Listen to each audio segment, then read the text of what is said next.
చాలా క్లియర్గా అర్థమైంది కదా. నా వీసా టైం అయిపోయింది, నన్ను వెళ్ళిపోవాలని ఇంటికి నోటీసులు ఇచ్చారు, నేను ఎక్కడికి వెళ్ళాలి, నేను ఇక్కడే పెళ్లి చేసుకున్నప్పుడు అని.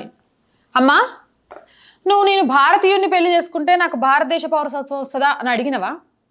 నీ వీసా గడువు అయిపోయిన తర్వాత కూడా నా వీసా గడువు అయిపోయింది, నేను ఇక్కడ అబ్బాయిని పెళ్లి చేసుకున్నా అని ప్రభుత్వానికి ఏమైనా ఇన్ఫర్మేషన్ ఇచ్చినవా? కనీసం నేను పెళ్లి చేసుకున్నోడైనా నేను ఒక పాకిస్తాన్ అమ్మాయినా ఆన్లైన్లో పెళ్లి చేసుకున్నా అని చెప్పిండా? అరే, పుట్టిన దేశానికి వెళ్ళిపోమంటే తెగ బాధపడిపోతున్నావు. ఈ దేశం ఏదో నీకు ద్రోహం చేసినట్టు చెప్తున్నావు.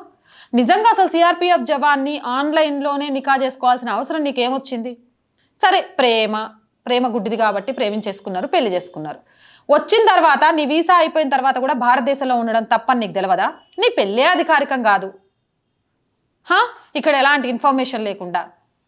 మరి ఆ లెక్కన 88,000 మంది భారతీయ అమ్మాయిలు పాకిస్తాన్ మొగుళ్ళని చేసుకున్నారు. మరి వాళ్ళు ఇప్పుడు పాకిస్తానీయులా భారతీయులా? అరే, భారతీయులం ఎంత పిచ్చోళ్ళం, మనకి క్వశ్చనే రేజ్ అవ్వలేదు.